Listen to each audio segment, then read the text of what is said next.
So Rahul, तुम्हारा vision क्या है? My vision is simple, growth. Wow. So where do you see yourself in the next 12 months? हफ्ते में 5 बार gym जाते हुए to get fit like Himesh Reshammiya.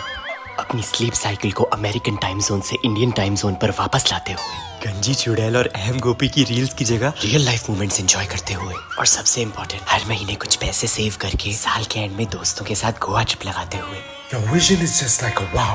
But why should I hire you? क्योंकि मेरी life का एक ही मोटो है, न्यू ईयर न्यू मी। और एक बार जब मैंने कमिटमेंट कर दी उसके बाद तो मैं अपने आप की भी नहीं सुनता। You're selected. Thank you ma'am. Just one last thing. I will need a letter of recommendation from your previous year 2023. 2023 जितने सपने जितने वादे करे सब झूठ। मेरा वाला अलग है बोल के इस पे भरोसा किया और इसने मेरा ही मोए मोए कर दिया। निकल जाओ वापस बताइए।